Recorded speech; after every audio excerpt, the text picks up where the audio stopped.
Bismillahirrahmanirrahim. Assalamualaikum warahmatullahi wabarakatuh. Alhamdulillahirrabbilalamin. Wabihi nasta'in wa ala umuri dunya waddin.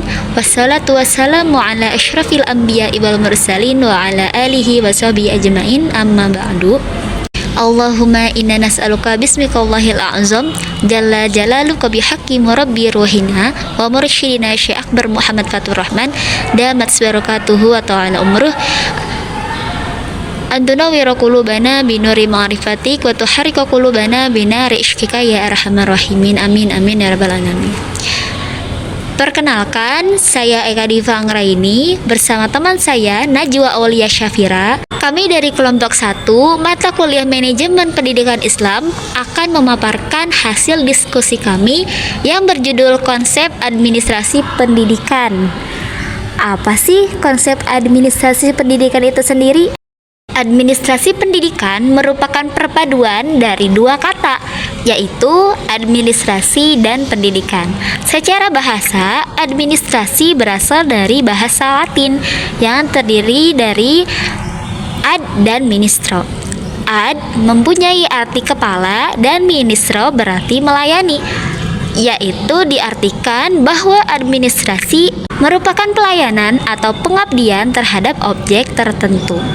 Administrasi pendidikan merupakan penerapan ilmu administrasi dalam dunia pendidikan atau pembinaan, pengembangan, dan pengendalian usaha praktek-praktek pendidikan. Dasar administrasi. Yang pertama, prinsip fleksibilitas. Dalam pengembangan kurikulum, mengusahakan agar yang dihasilkan memiliki sifat luas, lentur, dan fleksibel dalam penyelenggaraannya. Yang kedua, prinsip efisien dan efektivitas. Efisiensi dan efektivitas tidak hanya dalam penggunaan waktu secara tepat, melainkan juga dalam pendayaan tenaga secara optimal. Yang ketiga, prinsip berorientasi pada tujuan. Kurikulum sebagai suatu sistem memiliki komponen tujuan, materi, metode, dan evaluasi. Komponen tujuan merupakan fokus bagi komponen-komponen lainnya dalam pengembangan sistem tersebut. Nah, administrasi sendiri mempunyai tujuan, yaitu untuk meningkatkan efisiensi dan efektivitas penyelenggaraan kegiatan operasional pendidikan dalam mencapai tujuan pendidikan. Yang menjadi tujuan utama pendidikan adalah untuk mengembangkan kepribadian dan kemampuan peserta didik agar menjadi warga negara yang memiliki kualitas sesuai dengan cita-cita bangsa yang berdasarkan Pancasila dan Undang-Undang Negara. Tujuan administrasi pendidikan juga dapat dikelompokkan kepada tujuan jangka pendek, tujuan jangka menengah, dan tujuan jangka panjang. Tujuan jangka pendek dari administrasi pendidikan adalah agar tersusun dan terlaksana suatu sistem pengelolaan komponen instrumental dari proses pendidikan yang meliputi komponen siswa, pegawai guru, sarana atau prasarana, organisasi, pembiayaan, tata usaha, dan hubungan sekolah dengan masyarakat. Tujuannya agar terlaksananya proses pendidikan di sekolah secara efektif yang menunjang tercapainya tujuan pendidikan di sekolah yang bersangkutan.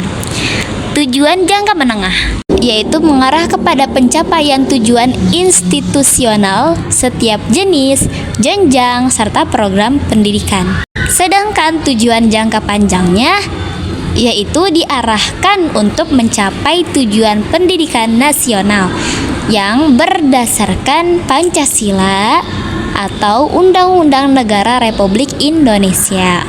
Ruang lingkup administrasi pendidikan. Yang pertama, bidang tata usaha, yaitu meliputi organisasi dan struktur pegawai, anggaran, masalah kepegawaian sekolah, keuangan dan pembukuan, surat menyurat, dan mutasi pegawai. Yang selanjutnya ada bidang personalia murid, yaitu organisasi murid, kesehatan murid, kesejahteraan murid, evaluasi kemajuan murid, bimbingan dan penyuluhan murid. Yang ketiga, bidang personalia, yaitu pengangkatan dan penempatan guru, organisasi guru, kepegawaian, evaluasi dan kemajuan diri, refreshing dan upgrading guru. Bidang pengawasan atau supervisi, yaitu usaha membangkitkan semangat pegawai sekolah, kemudian mengusahakan dan mengembangkan kerjasama yang baik dalam lingkungan sekolah. Yang ketiga, mengusahakan dan membuat pedoman penilaian hasil pendidikan dan pengajaran. Yang keempat, usaha mempertinggi mutu dan pengalaman guru-guru. Yang terakhir ada pelaksanaan dan pembinaan kurikulum, yaitu berpedoman dan menerapkan kurikulum sekolah dalam usaha mencapai tujuan pendidikan. Yang kedua, melaksanakan organisasi kurikulum beserta metodenya. Mungkin sekian yang dapat kami sampaikan mengenai konsep administrasi pendidikan. Terima kasih dan sampai jumpa. Wassalamualaikum warahmatullahi wabarakatuh.